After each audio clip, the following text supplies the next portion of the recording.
ꯑꯁꯣꯛ ꯑꯄꯟꯗꯤ ꯊꯣꯏꯗꯣꯛꯅ ꯌꯥꯎꯗ꯭ꯔꯦ ꯑꯗꯨꯕꯨ ꯄꯥꯈꯠꯈꯤꯕꯅ ꯉꯥꯏꯍꯥꯛꯇꯪ ꯑꯗꯨꯗꯤ ꯋꯥꯟꯊꯔꯨꯕꯣꯏꯔꯦ ꯂꯝꯕꯣꯏꯕꯅ ꯃꯀꯣꯛꯇ ꯏꯁꯤꯡ ꯌꯩꯕꯗꯒꯤꯗꯤ ꯂꯧꯁꯤꯡ ꯇꯥꯔꯛꯇꯨꯅ ꯃꯈꯣꯏ ꯑꯅꯤꯃꯛ ꯈꯨꯡꯒꯪ ꯇꯥꯟꯅ ꯂꯥꯛꯃꯤꯟꯅꯔꯦ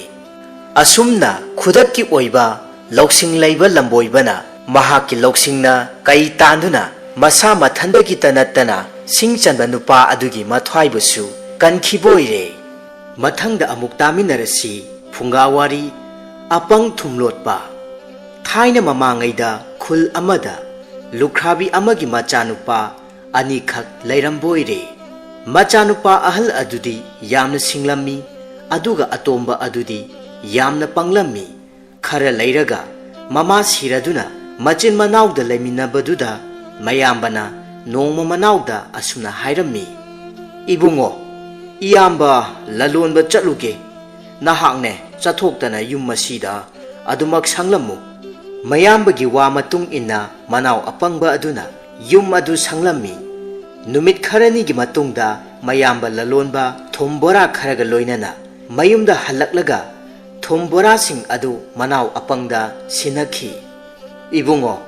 ꯏꯌꯥꯝꯕꯅ ꯄꯨꯔꯛꯂꯤꯕ ꯊꯨꯝ ꯕꯣꯔꯥꯁꯤꯡ ꯑꯁꯤ ꯅꯪ ꯆꯦꯛꯁꯤꯟꯅ ꯊꯝꯃꯨꯀꯣ ꯐꯪꯅꯗ꯭ꯔꯕ ꯃꯇꯝꯁꯤꯗ ꯑꯣꯛ ꯍꯨꯔꯥꯟꯈꯤꯗꯨꯅ ꯑꯔꯦꯝꯕꯗ ꯃꯥꯡꯒꯅꯤ ꯃꯤꯅ ꯈꯪꯉꯣꯏꯗꯕ ꯃꯐꯝꯗ ꯊꯝꯃꯨ ꯑꯁꯨꯝꯅ ꯃꯌꯥꯝꯕꯅ ꯊꯨꯝ ꯕꯣꯔꯥꯁꯤꯡ ꯑꯗꯨ ꯃꯅꯥꯎꯅꯨꯄꯥ ꯑꯄꯪꯗ ꯁꯤꯟꯅꯔꯝꯂꯒ ꯊꯕꯛ ꯈꯔ ꯂꯩꯕꯗꯒꯤ ꯃꯍꯥꯛ ꯆꯠꯊꯣꯛꯈꯤꯔꯝꯃꯤ ꯃꯅꯥꯎꯅꯨꯄꯥ ꯑꯗꯨꯅ ꯈꯜꯂꯤ ꯊꯨꯝ ꯑꯁꯤꯕꯨ ꯏꯃꯨꯡꯗ ꯊꯝꯂꯕꯗꯤ ꯃꯤꯅ ꯍꯨꯈꯤꯕ ꯁꯣꯏꯔꯣꯏ ꯑꯗꯨ ꯑꯣꯏꯔꯕꯗꯤ ꯀꯥꯆꯤꯟꯗ ꯊꯝꯃꯦ ꯑꯗꯨꯝ ꯎꯈꯤꯅꯤ ꯀꯥꯡꯈꯗ ꯊꯝꯂꯦ ꯑꯗꯨꯁꯨ ꯆꯜꯂꯣꯏ ꯑꯗꯨꯅꯗꯤ ꯀꯔꯤ ꯇꯧꯁꯤꯕ ꯂꯩꯔꯦ ꯃꯤ ꯀꯅꯥꯝꯇꯅ ꯎꯔꯔꯣꯏꯗꯕ ꯄꯨꯈ꯭ꯔꯤ ꯃꯅꯨꯡꯗꯅꯦ ꯍꯦꯛꯇ ꯂꯣꯠꯂꯒꯦ ꯃꯗꯨꯗꯒꯤꯗꯤ ꯑꯄꯪꯅ ꯊꯨꯝ ꯕꯣꯔꯥꯁꯤꯡ ꯑꯗꯨ ꯄꯨꯈ꯭ꯔꯤ ꯇꯥꯅ ꯁꯣꯔꯣ ꯁꯣꯔꯣ ꯆꯤꯡꯗꯨꯅ ꯄꯨꯔꯒ ꯊꯣꯡꯒ꯭ꯔꯥ ꯃꯈꯥ ꯏꯁꯤꯡ ꯃꯅꯨꯡ ꯑꯗꯨꯗ ꯂꯣꯠꯁꯤꯜꯂꯦꯗꯣ ꯁꯤ ꯑꯣꯏꯗꯤ ꯆꯞ ꯆꯥꯔꯦ ꯀꯅꯥꯝꯇꯅꯁꯨ ꯎꯔꯔꯣꯏ ꯍꯨꯕꯁꯨ ꯉꯝꯃꯔꯣꯏ ꯃꯌꯥꯝꯕ ꯑꯗꯨꯅ ꯍꯟꯖꯤꯜꯂꯛꯄ ꯃꯇꯝꯗ ꯃꯅꯥꯎꯅꯨꯄꯥꯗ ꯑꯁꯨꯝꯅ ꯍꯪꯕꯣꯏꯔꯦ ꯏꯕꯨꯡꯉꯣ ꯊꯨꯝ ꯕꯣꯔꯥꯁꯤꯡ ꯑꯗꯨꯗꯤ ꯐꯖꯅ ꯊꯝꯃꯦꯀꯣ ꯃꯅꯥꯎꯅꯨꯄꯥ ꯑꯗꯨꯅ ꯈꯨꯝꯂꯛꯂꯝꯃꯤ ꯇꯥꯆꯣ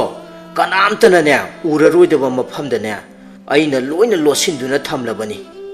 ꯑꯁꯤ ꯍꯥꯏꯅ ꯍꯥꯏꯕꯗꯒꯤ ꯆꯥꯛ ꯊꯣꯡꯗꯨꯅ ꯆꯥꯃꯤꯟꯅꯔꯒ ꯑꯍꯤꯡ ꯑꯗꯨꯃ ꯄꯣꯊꯥꯅꯈꯤ ꯑꯁꯨꯝꯅ ꯅꯨꯃꯤꯠ ꯈꯔꯅꯤ ꯍꯧꯈ꯭ꯔꯦ ꯅꯣꯡꯃ ꯃꯌꯥꯝꯕꯅ ꯍꯥꯏꯔꯛꯏ ꯏꯕꯨꯡꯉꯣ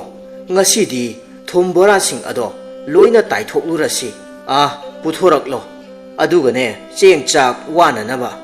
ꯑꯁꯤ ꯍꯥꯏꯅ ꯍꯥꯏꯔꯕꯗ ꯃꯅꯥꯎꯅꯨꯄꯥ ꯑꯗꯨꯅ ꯊꯨꯝ ꯕꯣꯔꯥ ꯂꯧꯊꯣꯛꯂꯨꯒꯦ ꯍꯥꯏꯔꯗꯨꯅ ꯄꯨꯈ꯭ꯔꯤꯔꯣꯝꯗ ꯆꯠꯈꯤꯕꯗꯨ ꯃꯌꯥꯝꯕꯅ ꯎꯕ ꯃꯇꯝꯗ ꯑꯁꯨꯝꯅ ꯈꯜꯂꯝꯃꯤ ꯀꯔꯤꯅꯣ ꯃꯥꯅ ꯇꯧꯔꯤꯕꯁꯤꯗꯤ ꯑꯁꯤ ꯍꯥꯏꯗꯨꯅ ꯉꯛꯅ ꯌꯦꯡꯗꯨꯅ ꯂꯩꯍꯧꯏ ꯃꯅꯥꯎꯅꯨꯄꯥꯅ ꯊꯣꯡꯒ꯭ꯔꯥ ꯃꯈꯥꯗ ꯂꯣꯠꯂꯤꯕ ꯕꯣꯔꯥꯁꯤꯡ ꯑꯗꯨ ꯃꯊꯪ ꯃꯊꯪ ꯆꯤꯡꯈꯠꯂꯨꯕꯗꯗꯤ ꯊꯨꯝ ꯑꯃꯠꯇ ꯐꯥꯎꯕ ꯌꯥꯎꯔꯝꯗ꯭ꯔꯕꯣꯏꯔꯦ ꯕꯣꯔꯥ ꯑꯃꯗ ꯉꯥꯁꯦꯞ ꯑꯆꯧꯕ ꯑꯃꯈꯛ ꯌꯥꯎꯔꯝꯕ ꯑꯗꯨ ꯎꯕꯗ ꯃꯍꯥꯛꯅ ꯈꯜꯂꯤ ꯉꯥꯁꯦꯞꯁꯤꯅ ꯊꯨꯝꯁꯤꯡꯗꯣ ꯂꯣꯏꯅ ꯆꯥꯊꯣꯛꯈ꯭ꯔꯦꯗꯅ ꯁꯤꯗꯤ ꯃꯗꯨꯗꯒꯤꯗꯤ ꯉꯥꯁꯦꯞ ꯑꯗꯨ ꯄꯨꯔꯗꯨꯅ ꯃꯌꯥꯝꯕꯒꯤ ꯃꯅꯥꯛ ꯇꯥꯅ ꯂꯥꯛꯂꯒ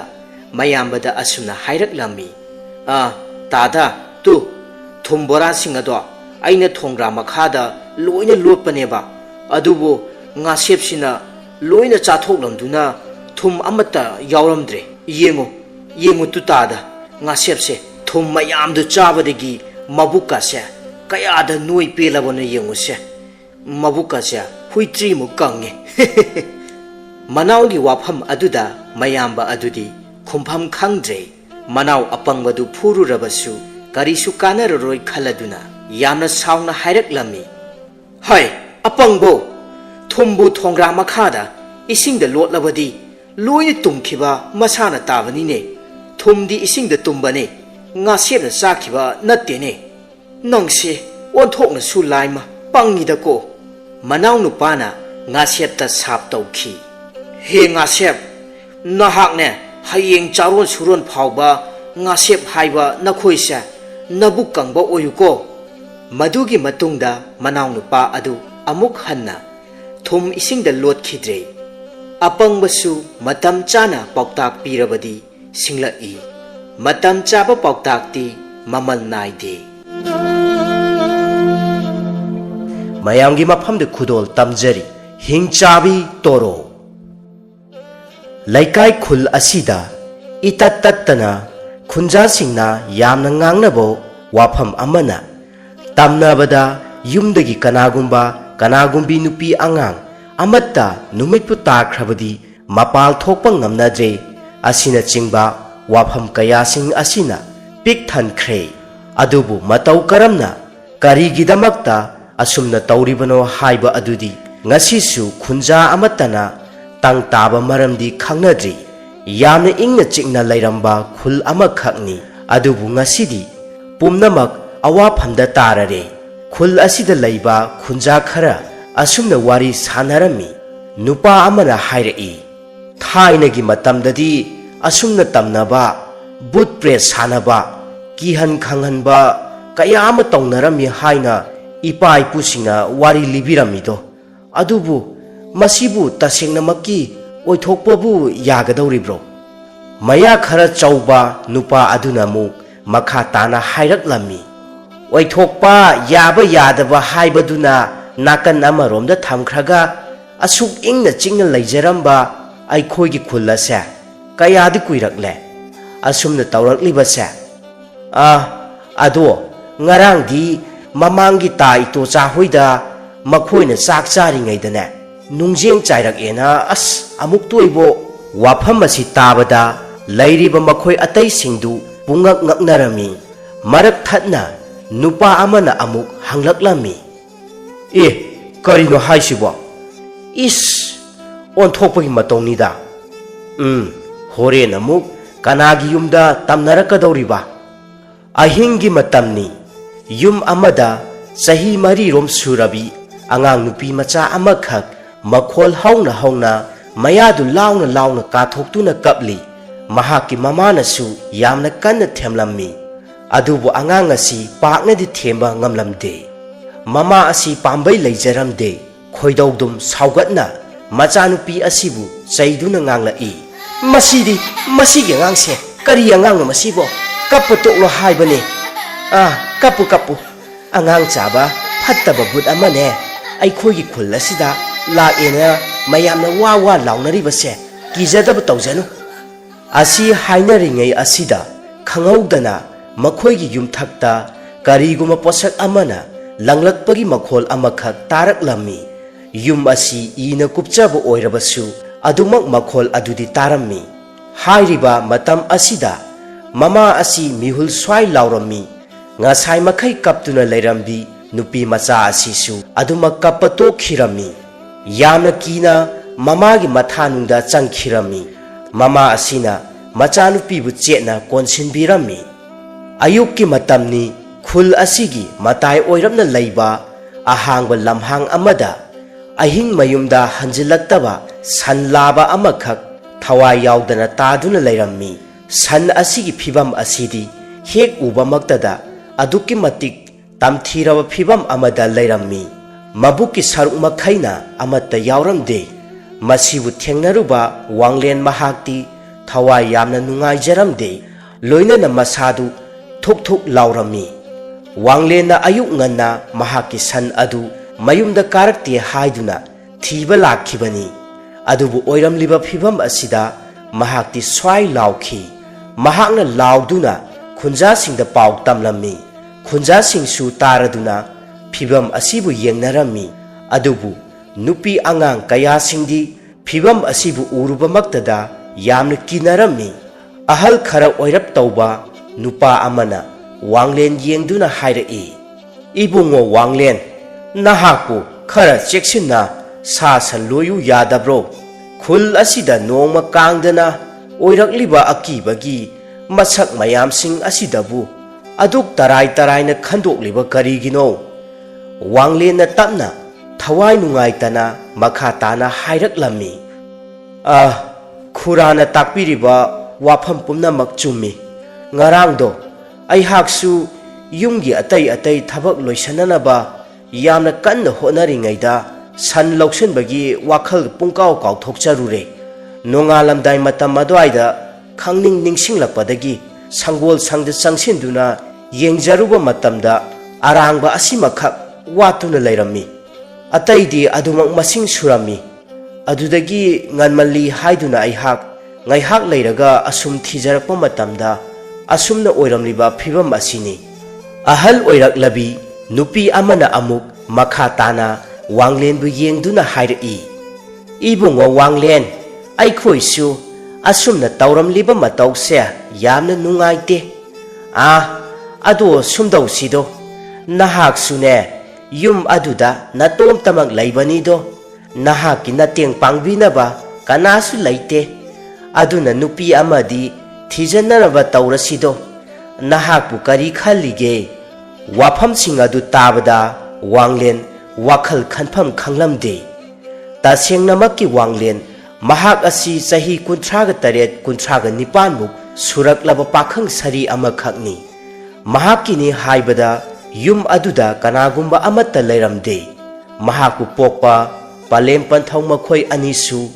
ngανताना अदुमक नोंगा खिरमी वांगलेन गिनी हाइबदा कनासु लैरमदे वांगलेन महाकी सन लैतबगी अवाब मरक असिदा खुलगी अहल लमनसिंगना हाइबसु हाइबा महाक वाखन मुन्ना खलबा मतुंगदा असुमना हाइरकलमी होय इने होइनने फगदबदो अदुमक सिनबिरो नयादी इया याजरे असि हाइदुना वांगलेन पाखुम पिरकलबदा खुल असिगी ममांग लेकायदा लैबी लैसाबी मयुम पान खंगलरोय हाइनरम्बी तोरो कौबी अमगा वांगलेनगे लुहोंगनबा मतम लेपनरम्मी तोरो ngasisu mahak kanagumba amataga nungsi wari sanarakkhidri adumak ingaw ngawna lairakpi nupi amani mahaki machin manaw ahum surami mahakna khwaidagi ahalni mahaki makhada manaw nupi ama aduga mawpa nupa amagani mawpa nupa asina iton toli torogi manaw nupi amadi mawpa nupa makhoi anidi mayum makai loina magpanarami torogi yumni torogi mawpa nupagi nupi thembina torogi masambu samchet ama paiduna ningthijana hatok pirami thembina manam mabu yengduna asumna hairaklammi inama saudi saurakanu ko inamagi minga samasigane chaptum hep chanariba sibu karigino asi haina samsing adu hatpada yamna su pulammi maram aduna torosu haiphet chaina khangduna nokphet tongna makha tana hairaklammi haha thembi aduna ne aihaki mingsu mayamna toro nane adum chatkhe tasengna makidi aihaki mingse imana nungsina sakhenbi haina kaubirambani adubu sammasigi phibam asina ne pumnamak tayona halle manamagi wafamsing adu taraga thembi nokphet tawduna makha tana hairaklammi ado inama hayengwai migi yumnak sagai onduna laikhrabadi asumna inamagi sam halibase amuk hanna phangaroi ko manaw nupi thembigi wafam adu tabada toro mapukning khangnung nungsiba phawraklammi khanghaudana mamittagi pirang ihauraklammi matau aduda thembina mamai sat laisilaktuna torobu themjin biraklammi is inama kapiro se toklo inamagi phajaraba maithong sidane asumna kappa pakchadi masam mana ipha torogi matau adu ubada thembidi nokningbana yadrabani adubu mahak nokningba adu khangjilami torona tamna makha tana hairaklammi inamagi thembi nahak ipa korogane khana chainadana nusi chanana laiminauko ipa se ima ipa masak khangja hogdabani aduna mapukningsu yamna nungsi ganbani mahaki mapukning nungai roidaba kariguma thabak amata tauba yade ko mapalda toro amadi thembina sanariba warising adu imung lomdagi thorake haiduna tauriba korona pumnamak tarammi korou khanghodana mapukning khangnung nungsiba phawraklammi ꯃꯍꯥꯛꯄꯨ ꯄꯣꯛꯄ ꯄꯂꯦꯝ ꯄꯟꯊꯧ ꯃꯈꯣꯏ ꯑꯅꯤꯃꯛ ꯀꯣꯔꯣꯡꯅ ꯄꯤꯁꯛ ꯄꯤꯛꯂꯤꯉꯩ ꯆꯍꯤ ꯑꯃ ꯐꯥꯔꯛꯄ ꯃꯇꯝ ꯑꯗꯨꯗ ꯂꯥꯏꯕꯛ ꯊꯤꯕ ꯊꯧꯗꯣꯛ ꯑꯃꯗ ꯑꯗꯨꯃꯛ ꯂꯩꯈꯤꯔꯝꯗꯦ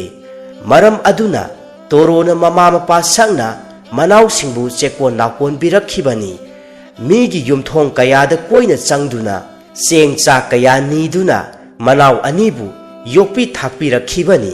ꯃꯔꯝ ꯃꯌꯥꯝꯁꯤꯡ ꯑꯁꯤꯅ ꯍꯧꯖꯤꯛ ꯐꯥꯎꯕ ꯇꯣꯔꯣꯅ ꯆꯍꯤ 34 35 ꯁꯨꯔꯛꯂꯕ ꯃꯇꯝ ꯑꯁꯤ ꯐꯥꯎꯕꯗ ꯃꯌꯨꯝ ꯃꯀꯩ ꯄꯥꯟꯗꯅ ꯂꯩꯔꯛꯂꯤꯕ ꯑꯁꯤꯅꯤ ꯀꯣꯔꯣꯡ ꯃꯄꯥꯜꯗ ꯊꯣꯔꯛꯇꯨꯅ ꯃꯆꯦꯝꯍꯜ ꯇꯣꯔꯣ ꯑꯃꯗꯤ ꯊꯦꯝꯕꯤ ꯃꯈꯣꯏ ꯑꯅꯤꯗ ꯌꯦꯡꯗꯨꯅ ꯑꯁꯨꯝꯅ ꯍꯥꯏꯔꯛꯂꯝꯃꯤ ꯏꯆꯦꯝꯍꯜ ꯅꯧꯄꯥ ꯊꯕꯛ ꯆꯠꯂꯨꯈꯤꯒꯦ ꯇꯣꯔꯣꯅ ꯇꯍꯥ ꯇꯍꯥꯅ ꯍꯥꯏꯖꯔꯛꯂꯝꯃꯤ ꯏꯕꯨꯡꯉꯣ ꯌꯥꯔꯗꯤ ꯈꯔ ꯉꯟꯅ ꯍꯜꯋꯥꯏꯔꯛꯎꯀꯣ ꯈꯨꯜ ꯑꯁꯤꯗ ꯊꯣꯛꯂꯤꯕ ꯇꯥꯍꯩꯗ꯭ꯔꯕ ꯊꯧꯗꯣꯛ ꯋꯥꯊꯣꯛ ꯃꯌꯥꯝꯁꯤꯡ ꯑꯁꯦ ꯅꯍꯥꯛꯁꯨ ꯈꯪꯂꯤꯕ ꯑꯗꯨꯅꯤ ꯍꯣꯏ ꯏꯆꯦꯝꯍꯜ ꯊꯕꯛ ꯉꯟꯅ ꯂꯣꯏꯁꯤꯜꯂꯒ ꯏꯆꯦꯝ ꯌꯥꯏꯍꯣꯏꯗꯁꯨ ꯍꯥꯏꯐꯦꯠ ꯆꯪꯕꯤꯔꯝꯒꯦ ꯀꯨꯏꯔꯦ ꯎꯗꯕꯁꯨ ꯐꯔꯦ ꯐꯔꯦ ꯅꯆꯦ ꯌꯥꯏꯗꯨꯁꯨꯅꯦ ꯀꯨꯏꯔꯦ ꯂꯥꯛꯇꯕ ꯑꯗꯣ ꯂꯨꯍꯣꯡꯕ ꯅꯨꯃꯤꯠꯇꯨꯗꯤ खरा ngana khongdoi raktaba yade hainane खरा हाइरमुको कोरोंगना नोफेट तौना मखा ताना हाइरक लमी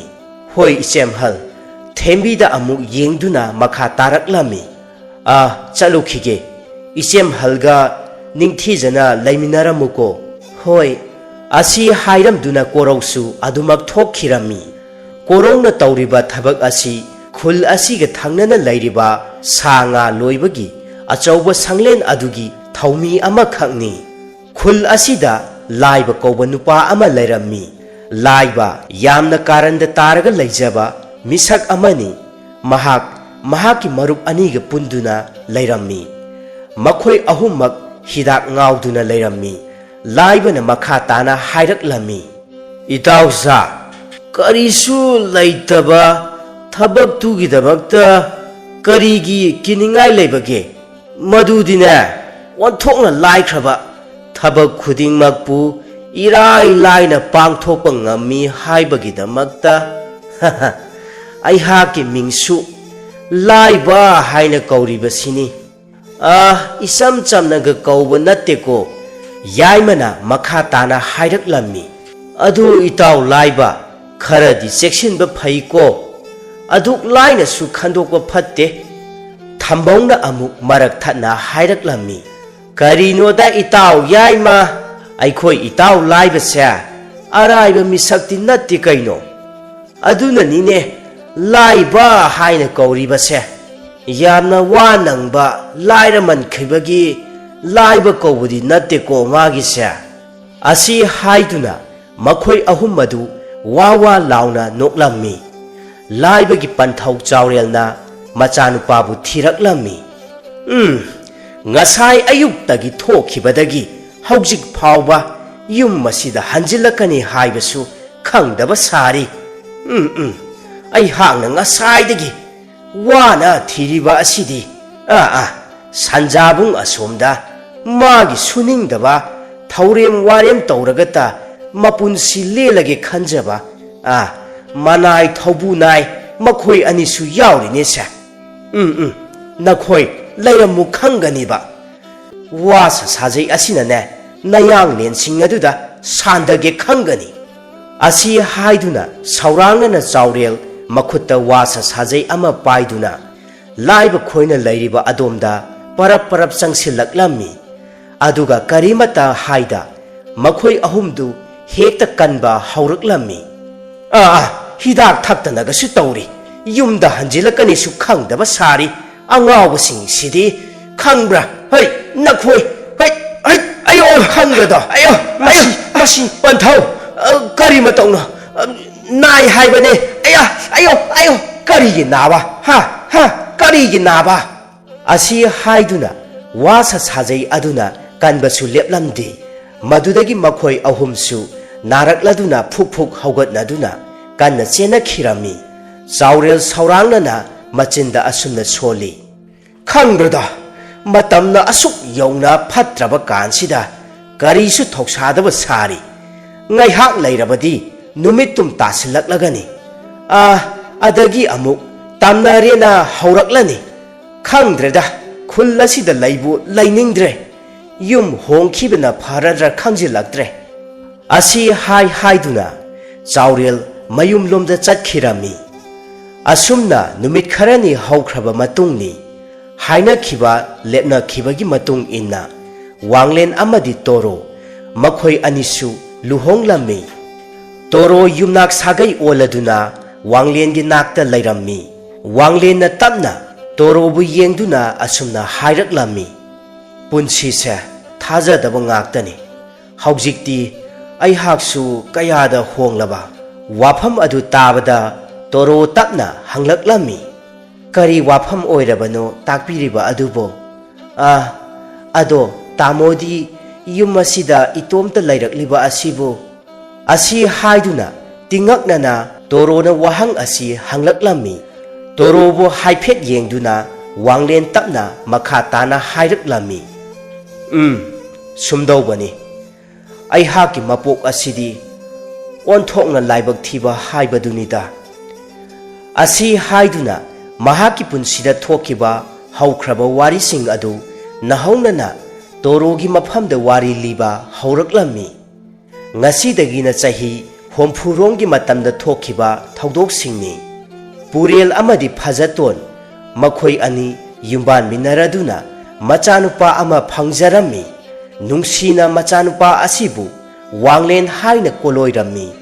ꯄꯨꯔꯦꯜ ꯊꯕꯛ ꯏꯪꯈꯥꯡ ꯀꯌꯥ ꯁꯨ ꯅꯣꯝꯗꯨꯅ ꯏꯃꯨꯡ ꯄꯨꯔꯝꯃꯤ ꯐꯖꯇꯣꯟꯅ ꯇꯞꯅ ꯃꯍꯥꯛꯀꯤ ꯃꯄꯨꯔꯣꯏꯕ ꯄꯨꯔꯦꯟꯕꯨ ꯌꯦꯡꯗꯨꯅ ꯍꯥꯏꯔꯛꯏ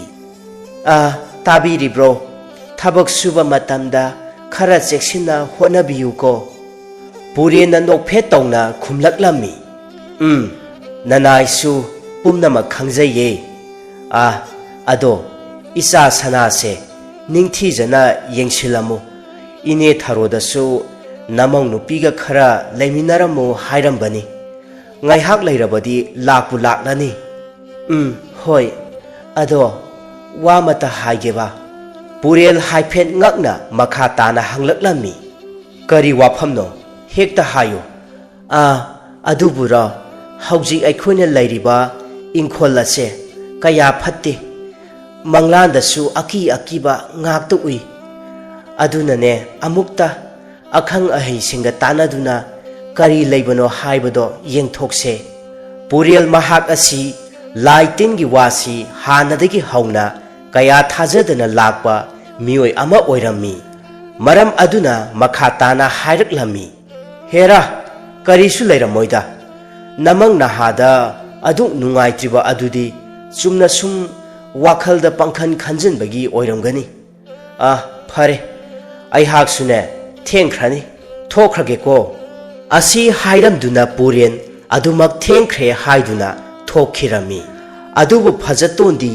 ꯋꯥꯈꯜꯗ ꯆꯔꯥꯡꯅꯕ ꯅꯨꯡꯉꯥꯏꯇꯕ ꯑꯃꯗꯤ ꯑꯗꯨꯃꯛ ꯂꯩꯔꯝꯃꯤ ꯄꯤꯛꯂꯤꯕ ꯃꯆꯥꯅꯨꯄꯥ ꯋꯥꯡꯂꯦꯟꯕꯨ ꯌꯦꯡꯖꯗꯨꯅ ꯃꯆꯤꯟꯗ ꯑꯁꯨꯝꯅ ꯁꯣꯟꯖꯩ ꯏꯃꯥꯒꯤ ꯏꯕꯨꯡꯉꯣ ꯅꯍꯥꯛꯅ ꯀꯥꯡꯗꯣꯡ ꯁꯥꯔꯦꯞ ꯐꯥꯔꯛꯂꯕ ꯃꯇꯝ ꯑꯗꯨ ꯐꯥꯎꯕ ꯄꯂꯦꯝ ꯄꯟꯊꯧ ꯑꯩꯈꯣꯏ ꯑꯅꯤꯗꯤ ꯏꯆꯥꯒꯤ ꯀꯨꯝꯍꯩꯁꯤꯡꯕꯨ ꯌꯦꯡꯕ ꯐꯪꯈꯤꯒꯗ꯭ꯔꯥ ꯑꯁꯤ ꯈꯟꯗꯨꯅ ꯐꯖꯇꯣꯟ ꯃꯥꯏꯊꯣꯡꯗ ꯀꯔꯤꯒꯨꯝꯕ ꯑꯋꯥꯕ ꯅꯨꯡꯉꯥꯏꯇꯕ ꯑꯃꯗꯤ ꯑꯗꯨꯃꯛ ꯂꯣꯏꯅꯔꯝꯃꯤ ꯉꯥꯏꯍꯥꯛ ꯂꯩꯔꯒ ꯃꯅꯦ ꯊꯥꯔꯣꯁꯨ ꯂꯥꯛꯇꯨꯅ ꯐꯖꯇꯣꯟꯒ ꯄꯨꯟꯅ ꯂꯩꯃꯤꯟꯅꯔꯝꯃꯤ ꯊꯕꯛ ꯁꯨꯐꯝꯗꯅꯤ ꯃꯈꯣꯏ ꯅꯨꯄꯥ ꯈꯔ ꯊꯕꯛ ꯀꯟꯅ ꯁꯨꯔꯝꯃꯤ ꯆꯥꯎꯔꯕ ꯀꯣꯝ ꯑꯃꯕꯨ ꯑꯗꯨ ꯈꯔ ꯂꯨꯅ ꯇꯧꯊꯔꯝꯃꯤ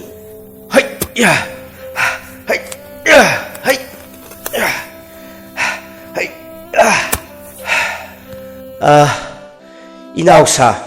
ꯉꯥꯏꯍꯥꯛꯇ ꯄꯣꯊꯥꯈꯤꯁꯤ ꯅꯨꯡꯁꯥꯁꯤꯁꯨ ꯑꯣꯟꯊꯣꯛꯅ ꯁꯥꯈ꯭ꯔꯦꯗ ꯏꯅꯥꯎꯇꯣꯟ ꯏꯁꯤꯡꯗꯣ ꯑꯃꯨꯛꯇ ꯄꯤꯔꯛꯎ ꯈꯧꯔꯥꯡꯕꯅ ꯈꯅꯥꯎ ꯑꯁꯦ ꯈꯔ ꯀꯪꯂꯦ ꯑꯁꯤ ꯍꯥꯏꯗꯨꯅ ꯄꯨꯔꯦꯟꯅ ꯏꯅꯥꯎꯇꯣꯟꯗꯒꯤ ꯏꯁꯤꯡ ꯑꯗꯨ ꯂꯧꯗꯨꯅ ꯊꯛꯂꯝꯃꯤ ꯏꯅꯥꯎꯇꯣꯟꯅ ꯇꯞꯅ ꯃꯈꯥ ꯇꯥꯅ ꯍꯥꯏꯔꯛꯂꯝꯃꯤ ꯑꯗꯣ ꯇꯥ ꯄꯨꯔꯦꯟ ꯏꯆꯥꯅꯨꯄꯥ ꯑꯗꯨꯗꯤ ꯑꯣꯟꯊꯣꯛꯅꯕꯨ ꯃꯁꯛ ꯃꯇꯧ ꯐꯖꯈ꯭ꯔꯦꯗ ꯈꯣꯃꯩꯅ ꯑꯃꯨꯛ ꯅꯣꯛꯇꯨꯅ ꯃꯈꯥ ꯇꯥꯅ ꯍꯥꯏꯔꯛꯂꯝꯃꯤ ꯑꯗꯨꯕꯨꯗꯤ ꯑꯩꯈꯣꯏ ꯇꯥ ꯄꯨꯔꯦꯟꯒꯤ ꯋꯥꯡ ꯆꯥꯎꯕ ꯁꯕꯥꯟ ꯃꯨꯔꯇꯤ ꯆꯨꯡ ꯐꯤꯔꯥꯜ ꯆꯥꯕ ꯆꯦꯡꯂꯧ ꯁꯛꯇꯝ ꯑꯁꯦ ꯂꯧ ꯇꯧꯔꯤꯅꯤ ꯅꯍꯥꯛꯀꯤꯁꯨꯅꯦ ꯃꯇꯝ ꯌꯧꯔꯛꯂꯕ ꯀꯥꯟꯗ ꯁꯣꯏꯗꯅ ꯈꯪꯂꯛꯀꯅꯤꯗ ꯑꯁꯤ ꯍꯥꯏꯗꯨꯅ ꯃꯈꯣꯏ ꯉꯥꯏꯍꯥꯛ ꯑꯋꯥꯕ ꯄꯣꯊꯥꯕ ꯑꯣꯏꯅ ꯐꯥꯒꯤ ꯖꯨꯒꯥꯏ ꯇꯧꯗꯨꯅ ꯃꯈꯣꯏ ꯃꯁꯦꯜ ꯋꯥ ꯅꯣꯛꯂꯝꯃꯤ ꯑꯁꯨꯝꯅ ꯆꯍꯤ 9ꯒꯤ ꯃꯇꯨꯡꯗꯅꯤ ꯄꯨꯔꯦꯜ ꯑꯃꯗꯤ ꯐꯖꯇꯣꯟ ꯃꯈꯣꯏ ꯑꯅꯤꯒꯤ ꯃꯃꯣꯝ ꯅꯨꯡꯁꯤꯔꯕꯤ ꯑꯃꯁꯨ ꯐꯪꯖꯔꯝꯃꯤ ꯃꯃꯣꯝ ꯑꯁꯤꯕꯨ ꯐꯪꯖꯕ ꯃꯇꯝ ꯑꯁꯤꯗ ꯌꯥꯝꯅ ꯇꯝꯊꯤꯔꯕ ꯊꯧꯗꯣꯛ ꯑꯃꯈꯛ ꯊꯣꯛꯂꯝꯃꯤ ꯈꯨꯜ ꯑꯁꯤꯗ ꯈꯪꯍꯧꯗꯅ ꯑꯅꯥ ꯂꯥꯏꯑꯣꯡ ꯈꯪꯗꯅ ꯃꯤꯑꯣꯏ ꯀꯌꯥ ꯑꯃ ꯅꯥꯔꯛꯂꯝꯃꯤ ꯂꯩꯅꯥ ꯑꯁꯤꯅ ꯃꯔꯝ ꯑꯣꯏꯔꯒ ꯃꯆꯥ ꯃꯁꯨ ꯂꯩꯇꯕ ꯄꯂꯦꯝ ꯄꯟꯊꯧ ꯁꯦꯟꯅ ꯈꯥꯏꯅꯕ ꯃꯤꯀꯞ ꯃꯤꯔꯥꯎꯈꯣꯜ ꯀꯌꯥꯅ ꯈꯨꯜ ꯑꯁꯤꯗ ꯄꯨꯝꯅꯤꯟ ꯅꯤꯜꯂꯝꯃꯤ ꯂꯥꯏꯕꯛ ꯊꯤꯕ ꯊꯧꯗꯣꯛ ꯑꯁꯤꯗ ꯐꯖꯇꯣꯟ ꯑꯃꯗꯤ ꯃꯍꯥꯛꯀꯤ ꯄꯤꯛꯂꯤꯕꯤ ꯆꯍꯤ ꯐꯥꯗ꯭ꯔꯤꯕꯤ ꯃꯃꯣꯝ ꯑꯁꯤꯒ ꯄꯨꯟꯅ ꯑꯅꯥ ꯂꯥꯏꯑꯣꯡ ꯑꯁꯤꯗ ꯅꯥꯔꯛꯂꯝꯃꯤ ꯄꯨꯔꯦꯜ ꯑꯃꯗꯤ ꯃꯆꯥꯅꯨꯄꯥ ꯆꯍꯤ 9 ꯁꯨꯔꯛꯂꯕ ꯋꯥꯡꯂꯦꯟ ꯃꯈꯣꯏ ꯑꯅꯤꯗꯤ ꯌꯥꯝꯅ ꯅꯤꯡꯁꯥ ꯊꯤꯖꯔꯝꯃꯤ ꯄꯨꯔꯦꯜ ꯃꯍꯥꯛꯅ ꯏꯃꯨꯡ ꯄꯨꯅꯅꯕ ꯍꯣꯠꯅꯗꯕꯗꯤ ꯌꯥꯗꯕꯅꯤꯅ ꯂꯥꯡꯐꯩꯗ ꯊꯕꯛ ꯁꯨꯕ ꯆꯠꯄ ꯇꯥꯔꯝꯃꯤ ꯌꯨꯝꯒꯤ ꯊꯕꯛ ꯏꯪꯈꯥꯡ ꯄꯨꯝꯅꯃꯛ ꯄꯤꯛꯂꯤꯕ ꯃꯆꯥꯅꯨꯄꯥ ꯋꯥꯡꯂꯦꯟꯅ ꯄꯨꯝꯅꯃꯛ ꯉꯝꯅꯅꯕ ꯍꯣꯠꯅꯔꯝꯃꯤ ꯐꯖꯇꯣꯟ ꯑꯃꯗꯤ ꯋꯥꯡꯂꯦꯟꯒꯤ ꯃꯆꯥꯅꯨꯄꯤ ꯃꯈꯣꯏ ꯑꯅꯤꯗꯤ ꯐꯃꯨꯡ ꯊꯛꯇ ꯑꯗꯨꯃꯛ ꯌꯥꯇꯥꯗꯨꯅ ꯂꯩꯔꯝꯃꯤ ꯑꯅꯥꯕꯒꯤ ꯆꯥꯡꯅ ꯑꯁꯨꯝ ꯍꯦꯟꯖꯤꯜꯂꯛꯂꯕꯗ ꯑꯗꯨꯃꯛ ꯀꯟꯕ ꯉꯝꯗ ꯄꯂꯦꯝ ꯐꯖꯇꯣꯟ ꯑꯃꯗꯤ ꯃꯍꯥꯛꯀꯤ ꯄꯤꯛꯂꯤꯕꯤ ꯃꯆꯥꯅꯨꯄꯤ ꯃꯈꯣꯏ ꯑꯅꯤꯃꯛ ꯇꯥꯏꯕꯪ ꯊꯥꯗꯣꯛꯈꯤꯔꯝꯃꯤ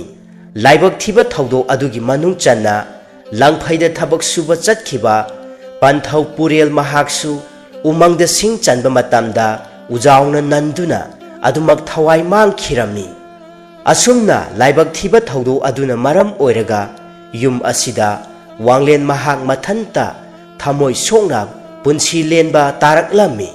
ꯃꯇꯝ ꯈꯔꯗꯤ ꯃꯍꯥꯛꯀꯤ ꯃꯕꯣꯛ ꯊꯥꯔꯣꯅ ꯌꯦꯡꯁꯤꯟꯕꯤꯔꯝꯃꯤ ꯑꯗꯨꯕꯨ ꯊꯥꯔꯣꯁꯨ ꯑꯍꯜꯒꯤ ꯃꯇꯝ ꯑꯣꯏꯔꯛꯄꯅ ꯑꯗꯨꯃꯛ ꯄꯨꯟꯁꯤ ꯆꯦꯡꯖꯦꯜ ꯂꯣꯏꯔꯗꯨꯅ ꯃꯄꯨꯒꯤ ꯈꯨꯌꯥꯗ ꯇꯤꯟꯈꯤꯔꯝꯃꯤ ꯑꯁꯨꯝꯅ ꯋꯥꯡꯂꯦꯟꯅ ꯄꯨꯟꯁꯤ ꯂꯦꯜꯂꯛꯄꯅ ꯃꯇꯝꯗꯤ ꯑꯁꯨꯝ ꯍꯧꯈꯤꯕ ꯈꯪꯍꯧꯔꯝꯗꯦ ꯍꯧꯈ꯭ꯔꯕ ꯄꯨꯟꯁꯤꯒꯤ ꯊꯧꯗꯣꯛ ꯀꯌꯥꯁꯤꯡꯒꯤ ꯃꯇꯥꯡꯗ ꯋꯥꯔꯤ ꯄꯨꯝꯕ ꯇꯥꯔꯨꯕꯗ ꯇꯣꯔꯣꯁꯨ ꯈꯪꯍꯧꯗꯅ ꯃꯤꯠꯂꯨ ꯄꯤꯔꯥꯡ ꯏꯍꯧꯔꯛꯂꯝꯃꯤ ꯂꯥꯏꯕꯛ ꯊꯤꯕ ꯊꯧꯗꯣꯛ ꯑꯣꯏꯅ ꯈꯨꯜ ꯑꯁꯤꯗ ꯑꯅꯥ ꯂꯥꯏꯑꯣꯡ ꯈꯪꯗꯅ ꯈꯨꯟꯖꯥ ꯀꯌꯥꯁꯨ ꯅꯥꯔꯛꯈꯤꯕ ꯑꯗꯨꯗ ꯃꯤꯑꯣꯏ ꯀꯌꯥ ꯂꯩꯈꯤꯗꯕ ꯑꯗꯨꯗ ꯃꯍꯥꯛꯀꯤ ꯑꯄꯣꯛꯄ ꯑꯄꯣꯛꯄꯤꯁꯨ ꯑꯗꯨꯃꯛ ꯌꯥꯎꯈꯤꯕꯅꯤ ꯇꯣꯔꯣ ꯃꯍꯥꯛꯁꯨ ꯃꯍꯥꯛꯀꯤ ꯍꯧꯈꯤꯕ ꯄꯨꯟꯁꯤꯒꯤ ꯊꯧꯗꯣꯛ ꯀꯌꯥꯁꯤꯡ ꯑꯗꯨꯒ ꯋꯥꯡꯂꯦꯟꯒꯤ ꯄꯨꯟꯁꯤꯒ ꯑꯁꯨꯛ ꯌꯥꯝꯅ ꯃꯥꯟꯅꯔꯝꯕ ꯑꯁꯤꯗ ꯃꯈꯣꯏ ꯑꯅꯤꯃꯛ ꯉꯥꯏꯍꯥꯛ ꯑꯗꯨꯗ ꯀꯞꯃꯤꯟꯅꯔꯝꯃꯤ ꯋꯥꯡꯂꯦꯟꯅ ꯇꯣꯔꯣꯕꯨ ꯊꯦꯝꯖꯤꯟꯕꯤꯔꯗꯨꯅ ꯃꯈꯣꯏ ꯑꯅꯤꯃꯛ ꯋꯥꯈꯜ ꯈꯔ ꯆꯥꯎꯊꯣꯛꯂꯝꯃꯤ ꯇꯥꯡꯂꯧ ꯊꯦꯡꯖꯤꯜꯂꯛꯂꯕ ꯑꯍꯤꯡꯒꯤ ꯃꯇꯝ ꯑꯁꯤꯗ ꯈꯨꯜ ꯑꯁꯤꯒꯤ ꯆꯨꯊꯦꯛ ꯊꯪꯕ ꯃꯥꯏꯀꯩ ꯑꯗꯣꯝꯗꯒꯤ ꯇꯥꯎꯕ ꯍꯨꯏ ꯀꯌꯥꯁꯤꯡꯅ ꯂꯥꯛꯅ ꯈꯣꯡꯗꯨꯅ ꯇꯦꯡꯊꯥꯕ ꯃꯥꯟꯕꯒꯤ ꯃꯈꯣꯜ ꯀꯌꯥ ꯑꯃꯁꯨ ꯇꯥꯔꯛꯂꯝꯃꯤ ꯂꯥꯏꯕ ꯃꯍꯥꯛ ꯇꯨꯝꯗꯨꯅ ꯂꯩꯔꯝꯕꯅꯤ ꯑꯗꯨꯕꯨ ꯃꯤꯀꯨꯞ ꯑꯁꯤꯗ ꯈꯪꯍꯧꯗꯅ ꯃꯕꯨꯛꯇꯨ ꯊꯤꯟꯕ ꯌꯦꯛꯄ ꯀꯌా ꯑꯃ ꯇꯧꯔꯛꯂꯝꯃꯤ ꯏꯁ ꯀꯔꯤꯅꯣ ꯄꯨꯛ ꯑꯁꯤꯅ ꯊꯤꯟꯕ ꯌꯦꯛꯄ ꯇꯧꯔꯛꯂꯤꯕ ꯑꯁꯤꯅ ꯄꯨꯛ ꯑꯁꯤꯁꯨ ꯈꯣꯡꯕꯁꯤꯁꯨ ꯂꯦꯞꯇꯦꯅꯦ ꯁꯤꯗꯤ ꯐꯤꯕꯝ ꯑꯃ ꯇꯥꯔꯛꯇ꯭ꯔꯦꯅ ꯃꯄꯥꯟꯂꯥꯡꯗꯁꯨ ꯈꯨꯜꯒꯤ ꯇꯥꯎꯕ ꯍꯨꯏꯁꯤꯡꯅ ꯂꯥꯛꯅ ꯈꯣꯡꯂꯤꯕ ꯑꯁꯤꯅ ꯀꯔꯤꯒꯤ ꯏꯁ ꯑꯩꯍꯥꯛꯄꯨ ꯃꯄꯥꯟꯂꯥꯡꯗ ꯊꯣꯛꯄꯕꯨ ꯉꯝꯒꯗ꯭ꯔꯥ ꯇꯧꯔꯤꯕꯁꯦ ꯄꯟꯊꯧꯕꯨ ꯑꯃꯨꯛꯇ ꯍꯧꯗꯣꯛꯂꯒ ꯊꯣꯛꯃꯤꯟꯅꯔꯒꯦ ꯄꯟꯊꯧ ꯑꯁꯤ ꯍꯥꯏꯗꯨꯅ ꯈꯔ ꯀꯤꯔꯝꯅ ꯃꯈꯣꯜ ꯇꯞꯂꯞꯅ ꯀꯧꯖꯔꯝꯃꯤ ꯑꯗꯨꯕꯨ ꯆꯥꯎꯔꯦꯜ ꯃꯍꯥꯛꯇꯤ ꯅꯤꯡꯉꯥꯏꯗꯅ ꯅꯥꯈꯣꯛꯇꯨꯅ ꯇꯨꯡꯈꯨꯟ ꯇꯥꯟꯗꯨꯅ ꯂꯩꯔꯝꯃꯤ ꯑꯁꯨꯝꯅ ꯃꯆꯥꯅꯨꯄꯥ ꯂꯥꯏꯕꯅ ꯀꯧꯖꯔꯤꯕ ꯑꯗꯨ ꯀꯔꯤꯁꯨ ꯇꯥꯔꯝꯗꯦ ꯂꯥꯏꯕ ꯃꯍꯥꯛꯅ ꯄꯟꯊꯧ ꯃꯍꯥꯛꯄꯨ ꯀꯧꯖꯔꯤꯕ ꯑꯗꯨ ꯇꯥꯃꯜꯂꯛꯇ꯭ꯔꯕ ꯑꯗꯨꯗꯗꯤ ꯃꯍꯥꯛ ꯐꯨꯛ ꯍꯧꯒꯠꯇꯨꯅ ꯄꯟꯊꯧ ꯃꯍꯥꯛꯀꯤ ꯐꯃꯥꯡ ꯑꯗꯨꯋꯥꯏꯗ ꯂꯦꯞꯇꯨꯅ ꯑꯃꯨꯛ ꯀꯧꯖꯔꯝꯃꯤ ꯄꯟꯊꯧ ꯇꯥꯕ꯭ꯔꯣ ꯑꯃꯨꯛꯇ ꯍꯧꯒꯠꯂꯛꯑꯣ ꯑꯁꯨꯝꯅ ꯃꯆꯥꯅꯨꯄꯥꯅ ꯀꯧꯔꯛꯄ ꯑꯁꯤꯗ ꯆꯥꯎꯔꯦꯜ ꯍꯥꯏꯐꯦꯠ ꯇꯥꯔꯗꯨꯅ ꯅꯥꯁꯣꯟꯅꯅ ꯈꯨꯝꯂꯛꯂꯝꯃꯤ Karino asuk thenglaba matam sida ningthina tumduna leiba yadro laiba amuk makhatana nasonana hairak lami panthau amukta haugalao mapalangda amukta thokminaru seba as nasa yamna luba phibam amada laireba as ayo puksisu nabda yadri tawri base Saurel marol mari sengphatana makhatana hairak lami nongsu ngalakadoromani ipa ngahakta tungkhigeko amuk yelaklanu panthau Saurel mahaki wafam adu tabada machanupa laibadi khoidodum saugatlami as onthokpanida is ayay sidi phibam chadre hera hekta tholage nupa machanabu adu pangdaba asi haiduna laiba parap thongi porol natei kangduna mapa langda thoraktuna khudakta makhoigi khong hampham adomda chenchen khirami matam asida laiba mahaki awaba pumba kokcharami wakhal ne khara tarami is asuk waba sibo malemda ani suramgadra wakhal khara yangi he asi haiduna mahakna khong hamduna lairingai matam asida laptakna kanagumbi amakhakna mami sami oina mathanta chaliba adu phaklang ahoba makhuldagi uraklami mahak chingnaba amasu poklaklami adagi sibu kanano hais masibu aikhogi khul asida tamnai haiba butuga oriba jala natraga kanabu oriba jana laiba yamna pakhatna mahak makhong hamliba adu loisiladuna tumina thoraklami aduga mahakna ukhiba adubu yenglaklami napi marumda pakthaduna su yenglami wanglengi inkhol adomda kanagumbi amakhak changkhiba adu laibana uhaurami mahak machinda asuna su solaklami masibu itaima toro oriba jala hera karino madi asuk thenglaba ahingsidabu inkhol asomda changkhiba asina karigi asi khanduna laiba pakthaduna lumduna yenglingai aduda khanghaudana tempak leitum amakhakna mahaki manangan mapa adwaida tharaklami mahak ngaihak tekthokduna khanglami aya as ayo as karino kanano tempak leitum tharakliba sina masidi butnaga oriba jala aihak chelhorage yumda changhorage asi khanduna laiba phuklauna haugatuna para mayum tamna chenchin khiduna thong chena lonsinduna mahaki kada tumba changkhirami ayuki tara mathel chaba thakpa loinaraba matamni wanglena mahaki san kharabu sanjabungda thadoklamlaga halakpagi lambi aduda laibaga thengnarami laibana wanglenbu khanduna asumna hairaklammi ta wanglen amukta ngaibi khoba inaw laiba kari oirabano nayambabu khambadi ta wanglen wafam mase nanawna haibada thajabidaba adudi khangjadre laibagi wafam adu tabada wanglen yamna ngakna hanglaklami kari no de inaw hekta hayo kari wafam oirabano nayambadane karisu singnaganu hekta hayo asi haiduna hanglabada laiba mahakna ngarang ahing athengbada mahakna thengnakhiba wari pumba wanglenda amata sithadana pau tamlami wanglensu karigumba chingnaba amadi aduma poklaklami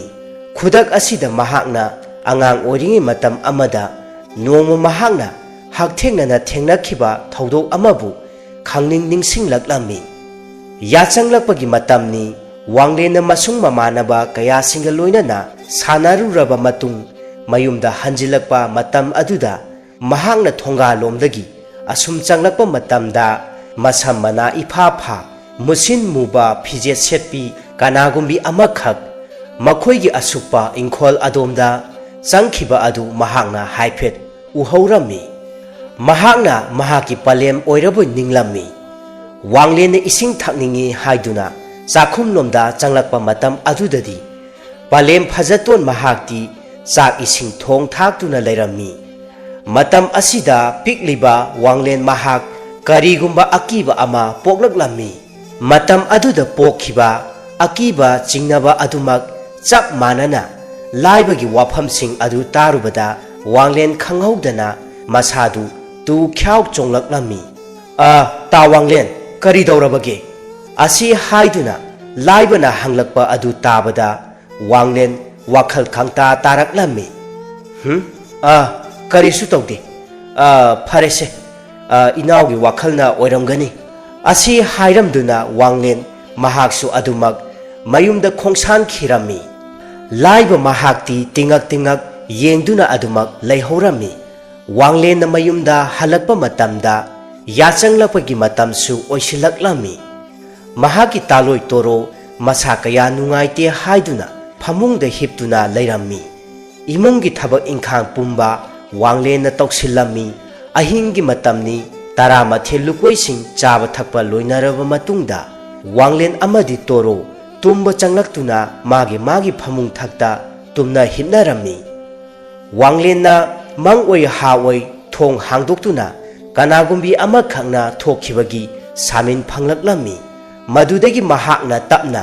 mamit pangthoraktuna mahaki taloigi phamungda yengluba matam adudadi torodi leiramde mahak yamna ngaklammi karino asuk thenglaba matam sidabu ngahan makhaidi mapal thokpa oirabasu ai hakpu hek hawdoktuna thokpanido aduga ngasina ai hakpu hawdoklamde mapalangda amukta thoktuna yenglukhige asi khanduna wanglen mahaksu mapalangda thoraktuna yenglammi mahakna maning mayaromdasu yenglammi adubu torodi adumak leiba uramde mahakna asum koyeng yenglakpa matamda asomda makhogi ingkhol adomda kanagumbi amana changkhibadu mahakna uraklammi madudagi wanglen mahaksu yamna chingnaba amaga loinana ingkhol adomda laklammi tuminna lumduna asum lakpana khwaidagi asongba oirap tawba mafam adongi saruk amaromda nupi ama khangna phamduna lairiba adu wanglen uraklammi madudagi mahakna tapna changsinduna hanglaklammi toro tabro nahakpu mafam asida kari dauribano lao imungda changase se haugatlo asi haiduna wanglen na tapna changsilaktuna matung onthoktuna phamlaga lairibi nupi adugi mareng jumda makhunna thengduna hairui matam asida nupi asina khanghaudana mamai sat laithorakpa matam aduda yamna tamthiraba hek ubamaktada kiningai oiraba sakpham amada mamai mamitu akiba sakpham oiramba aduda wanglen khanghaudana khanglaw lauraklammi asumna wanglen na taibang mangphaunana yamna kanna laurakpa adu tabada ngasai makhai masangamdana tungkhun tanduna leirambi toro mahaksu mikap sat thoraktuna mapuroiba wanglengi manakta chensilaktuna hangjaraklammi tamo se mitse amukta pangthokpiyu wakhal khara tabirabra asi haiduna yamna pakhatna torona wanglengi masa nomduna haudorakpa adudadi wanglensu taibang mangphaungaraklammi masadu akibana henmankhibadagi humangna pumlupammi ai hakti manglan amada leiruredana asi haiduna yamna wana machinda sonjarammi aduga amuksu mahaki taloi toroda yengjai torodi yamna ningsha thijarammi wanglen torobu asum yenglakpa matamda torogi masa adu karigumba machu amakhak olakpagumna tauraklammi wanglen yamna ngakna hanglaklammi karino nupi nahaki chenglok saktam masibu ai haki imit asinaga uiribajala torona tapna marai kolap tawna mapuroiba yengduna asumna hanglaklammi ho karino aduk munna amu yengbiraklibasina ꯑꯣꯟꯊꯣꯛꯅꯕꯨ ꯏꯀꯥꯏꯖꯈ꯭ꯔꯦꯗ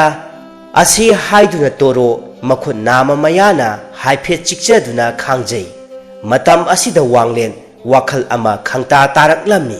ꯃꯍꯥꯛ ꯐꯨꯛ ꯍꯧꯒꯠꯇꯨꯅ ꯆꯥꯛꯈꯨꯝꯂꯣꯝꯗ ꯄꯔꯞ ꯄꯔꯞ ꯆꯪꯈꯤꯗꯨꯅ ꯃꯈꯣꯏꯒꯤ ꯁꯒꯥꯏ ꯊꯛꯇ ꯊꯥꯡꯒꯠꯇꯨꯅ ꯊꯝꯂꯤꯕ ꯁꯤꯡꯖꯪ ꯑꯊꯧꯕ ꯑꯗꯨ ꯄꯥꯏꯗꯨꯅ ꯃꯍꯥꯛ ꯄꯔꯞ ꯄꯔꯞ ꯂꯥꯛꯂꯒ ꯇꯣꯔꯣꯒꯤ ꯃꯥꯡꯗ ꯆꯞ ꯂꯦꯞꯇꯨꯅ ꯑꯁꯨꯝꯅ ꯁꯥꯎꯅ ꯍꯪꯂꯛꯂꯝꯃꯤ ꯍꯥꯏ ꯁꯤꯡꯖꯪ ꯑꯁꯤ ꯎꯕ꯭ꯔꯥ ꯅꯍꯥꯛ ꯀꯅꯥꯅꯣ ꯍꯥꯏꯌꯨ ꯀꯔꯤꯒꯨꯝꯕ ꯑꯁꯦꯡꯕ ꯍꯥꯏꯗ꯭ꯔꯕꯗꯤ ꯁꯤꯡꯖꯪ ꯑꯁꯤꯅꯅꯦ ꯅꯍꯥꯛꯀꯤ ꯂꯨꯔꯦꯜ ꯀꯛꯂꯤ ꯈꯪꯉꯨ ꯋꯥꯡꯂꯦꯟꯒꯤ ꯇꯧꯔꯛꯂꯤꯕ ꯃꯇꯧ ꯑꯁꯤꯗ ꯇꯣꯔꯣ ꯃꯍꯥꯛꯇꯤ ꯌꯥꯝꯅ ꯄꯥꯈꯠꯂꯝꯃꯤ ꯑꯗꯨꯒ ꯌꯥꯝꯅ ꯀꯤꯅ ꯑꯁꯨꯝꯅ ꯍꯪꯂꯛꯂꯝꯃꯤ ꯑꯦ ꯀꯔꯤꯅꯣ ꯉꯥꯎꯔꯕ꯭ꯔꯣ ꯁꯤꯡꯖꯪ ꯑꯗꯣ ꯑꯃꯨꯛꯇ ꯃꯈꯥꯗ ꯊꯝꯕꯤꯌꯨ ꯑꯩꯍꯥꯛ ꯑꯁꯦ ꯅꯍꯥꯛꯀꯤ ꯇꯣꯔꯣꯅꯦ ꯇꯣꯔꯣ ꯍꯥꯏ ꯌꯥꯔꯦ ꯄꯨꯝꯅꯃꯛ ꯅꯝꯊꯥꯛ ꯇꯧꯒꯦ ꯈꯟꯒꯅꯨ ꯍꯥꯏꯌꯨ ꯑꯩꯍꯥꯛꯀꯤ ꯇꯣꯔꯣ ꯃꯐꯝ ꯀꯗꯥꯏꯗ ꯂꯩ ꯑꯁꯤ ꯍꯥꯏꯗꯨꯅ ꯇꯣꯔꯣꯗ ꯁꯤꯡꯖꯪ ꯎꯠꯇꯨꯅ ꯋꯥꯡꯂꯦꯟꯅ ꯁꯥꯎꯅ ꯍꯪꯂꯛꯂꯝꯃꯤ ꯃꯇꯝ ꯑꯁꯤꯗ ꯇꯣꯔꯣ ꯌꯥꯝꯅ ꯄꯥꯈꯠꯅ ꯃꯄꯥꯟꯂꯥꯡꯗ ꯄꯔꯞ ꯄꯔꯞ ꯆꯦꯟꯊꯣꯛꯈꯤꯔꯝꯃꯤ ꯃꯇꯧ ꯑꯗꯨꯗ ꯋꯥꯡꯂꯦꯟ ꯁꯥꯎꯅ ꯃꯈꯨꯠꯇ ꯄꯥꯏꯔꯤꯕ ꯁꯤꯡꯖꯪ ꯑꯗꯨ ꯊꯥꯗꯣꯛꯇꯅ ꯃꯍꯥꯛꯁꯨ ꯇꯣꯔꯣꯅ ꯆꯦꯟꯈ꯭ꯔꯤꯕ ꯑꯗꯣꯝꯗ ꯇꯥꯟꯅꯗꯨꯅ ꯆꯦꯟꯊꯣꯔꯛꯂꯝꯃꯤ ꯃꯍꯥꯛꯅ ꯃꯄꯥꯟꯂꯥꯡꯗ ꯍꯦꯛ ꯆꯦꯟꯊꯣꯔꯛꯄꯒ ꯉꯁꯥꯏ ꯃꯈꯩ ꯇꯣꯔꯣꯒꯤ ꯁꯛꯇꯝ ꯑꯣꯏꯔꯝꯕ ꯅꯨꯄꯤ ꯑꯗꯨ ꯈꯨꯗꯛ ꯑꯗꯨꯗ ꯃꯁꯛ ꯑꯗꯨ ꯏꯁꯪ ꯁꯪꯕ ꯃꯈꯩ ꯌꯥꯝꯅ ꯇꯝꯊꯤꯔꯕ ꯁꯛꯐꯝ ꯑꯃꯗ ꯑꯣꯟꯊꯣꯔꯛꯂꯝꯃꯤ ꯇꯁꯦꯡꯅꯃꯛꯀꯤ ꯋꯥꯡꯂꯦꯟ ꯃꯍꯥꯛꯀꯤ ꯃꯐꯝꯗ ꯃꯅꯥꯎ ꯂꯥꯏꯕꯅ ꯍꯥꯏꯔꯛꯈꯤꯕ ꯋꯥꯐꯝꯁꯤꯡ ꯑꯗꯨꯗ ꯌꯥꯝꯅ ꯆꯤꯡꯅꯔꯗꯨꯅ ꯃꯍꯥꯛ ꯈꯨꯗꯛ ꯑꯗꯨꯗ ꯃꯈꯣꯏꯒꯤ ꯈꯨꯜꯒ ꯊꯪꯅꯅ ꯂꯩꯔꯤꯕ ꯀꯣꯔꯧꯅ ꯊꯕꯛ ꯁꯨꯔꯤꯕ ꯃꯐꯝ ꯑꯗꯨꯃꯛꯀ ꯊꯪꯅꯅ ꯂꯩꯔꯤꯕ ꯌꯨꯝꯗꯣꯡꯄꯣꯛ ꯑꯣꯏꯅ ꯂꯩꯔꯤꯕ ꯑꯃꯥꯏꯕ ꯆꯥꯎꯊꯣꯏꯒꯤ ꯃꯌꯨꯝꯗ ꯂꯥꯛꯇꯨꯅ ꯋꯥ ꯄꯨꯝꯕ ꯇꯥꯟꯅꯔꯝꯃꯤ ꯃꯇꯝ ꯑꯁꯤꯗ ꯑꯃꯥꯏꯕ ꯆꯥꯎꯊꯣꯏꯅ ꯃꯃꯤꯠ ꯆꯦꯠꯅ ꯎꯏꯁꯤꯟꯗꯨꯅ ꯑꯁꯨꯝ ꯂꯥꯏꯔꯣꯟ ꯁꯣꯟꯗꯨꯅ ꯌꯦꯡꯂꯛꯄ ꯃꯇꯝ ꯑꯗꯨꯗ ꯃꯍꯥꯛꯀꯤ ꯃꯃꯤꯠꯇ ꯄꯨꯝꯅꯃꯛ ꯎꯔꯛꯂꯝꯃꯤ ꯃꯗꯨꯗꯤ ꯋꯥꯡꯂꯦꯟꯒꯤ ꯂꯣꯏꯅꯕꯤ ꯇꯣꯔꯣꯅ ꯌꯥꯆꯪꯂꯛꯄ ꯃꯇꯝ ꯑꯃꯗ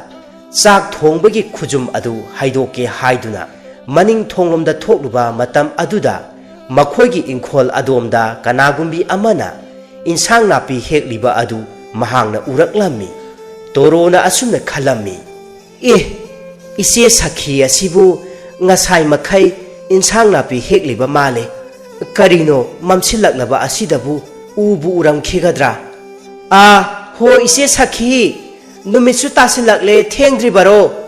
ꯑꯁꯤ ꯍꯥꯏꯗꯨꯅ ꯇꯣꯔꯣ ꯈꯨꯖꯥꯝ ꯑꯗꯨ ꯍꯩꯗꯣꯛꯇꯨꯅ ꯃꯆꯦ ꯁꯈꯤ ꯑꯗꯨꯕꯨ ꯀꯧꯔꯝꯃꯤ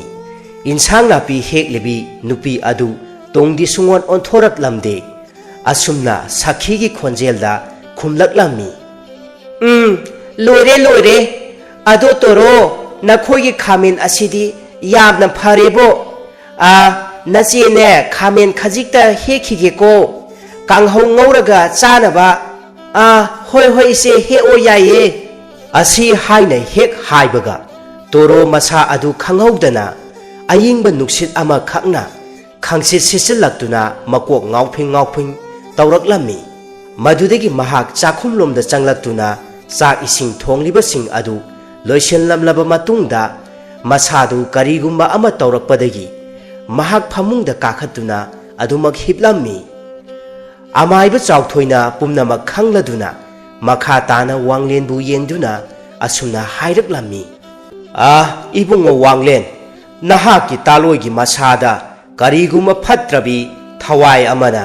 ꯈꯨꯗꯨꯝ ꯆꯟꯁꯤꯟꯗꯨꯅ ꯂꯩꯔꯦ ꯍꯧꯖꯤꯛ ꯅꯈꯣꯏꯅ ꯂꯩꯔꯤꯕ ꯌꯨꯝꯐꯝ ꯑꯁꯦ ꯊꯥꯏꯅ ꯃꯃꯥꯡꯉꯩ ꯃꯇꯝ ꯑꯃꯗ ꯅꯨꯄꯤ ꯑꯃꯈꯛꯀꯤ ꯊꯋꯥꯏꯅ ꯌꯥꯇꯥꯐꯝ ꯑꯣꯏꯈꯤꯗꯣ ꯑꯊꯨꯕ ꯃꯇꯝꯗ ꯂꯥꯏꯒ ꯃꯤꯒꯒꯤ ꯃꯔꯛꯇ ꯌꯦꯠꯅꯔꯤꯕ ꯄꯜ ꯑꯁꯦ ꯂꯣꯏꯁꯤꯟꯅꯅꯕ ꯊꯧ ꯑꯃ ꯄꯥꯡꯊꯣꯛꯁꯤ ꯑꯃꯥꯏꯕ ꯆꯥꯎꯊꯣꯏ ꯑꯩꯍꯥꯛꯁꯨꯅꯦ ꯑꯉꯝꯕ ꯊꯥꯛꯇ ꯍꯣꯠꯅꯒꯦ ꯅꯍꯥꯛꯅ ꯋꯥꯔꯤꯕ ꯄꯨꯝꯕ ꯑꯩꯍꯥꯛꯁꯨ ꯌꯦꯡꯕ ꯉꯝꯗꯦꯅꯦ ꯑꯁꯤ ꯍꯥꯏꯗꯨꯅ ꯋꯥꯔꯝ ꯄꯨꯝꯅꯃꯛ ꯑꯃꯥꯏꯕ ꯆꯥꯎꯊꯣꯏꯅ ꯋꯥꯡꯂꯦꯟꯒꯤ ꯃꯐꯝꯗ ꯇꯥꯛꯄꯤꯔꯛꯈꯤꯕꯅꯤ ꯋꯥꯡꯂꯦꯟꯅ ꯌꯥꯝꯅ ꯁꯥꯎꯅ ꯁꯤꯡꯖꯪ ꯑꯗꯨ ꯄꯥꯏꯗꯨꯅ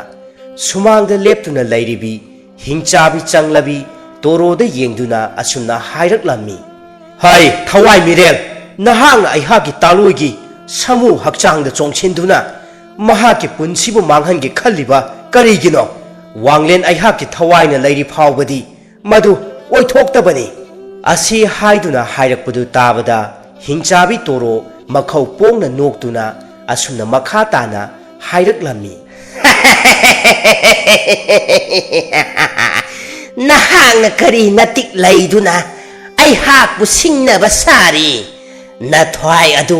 mangduna tokani mapalangda kanagumba kharagi makhol tai haiduna laibana tumina hogalaktuna yengluba matam aduda mahak mamit magna uraklammi matai matorogi oiramliba phibam adu aduga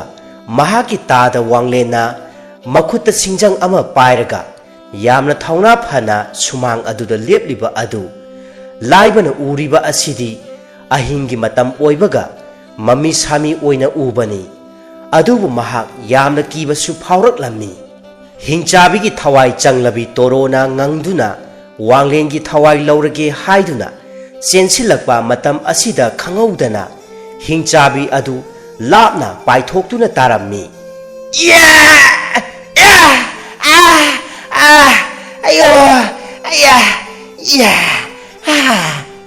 matau asida wanglen mahaksu yamna ngaklammi thonga lomdagi changlakliba amaiba chawthoina laison tinson kaya tawrakpa oiduna leirammi amaiba chawthoina wanglen tanaba asuna lauduna hairaklammi ibungo wanglen mikup asini amaiba aihaknasu khawrangna ngairakpa ngasidi thawai mirel asigi aroiba mikupni asi haiduna amaiba chawthoi machinda laiwa kaya sonduna hingchabi thawai changlaba torogi manakta changsilaktuna torogi maraibakta karigumba chaisu amana namduna laiwa kaya solammi wanglen tanaba makha tana lauduna hairai ibungo wanglen singjang aduna koro koina torobu lai ama chingduna khudak asida thammur law koi tharabadi afabo oirakloi hingchabi torosu masa adu nanthok chanarba phana kanna hona jai masadu thak thak niktuna laison adudagi nanthoknanaba angamba thakta honaraklammi thado aya thado thado laiduna amaiba chawthoi aihaki khuttagi nanthokge khalli nahak chenba yaroi wanglena parap parap chensilaktuna singjang aduna lai ama korok koina chingduna lai adugi manungda toro amadi amaiba chawthoi leirammi amaiba chawthoina laiwa kaya sonduna torobu tapna thadoraklammi aduga mahak lai adudagi mapalomda thoraklammi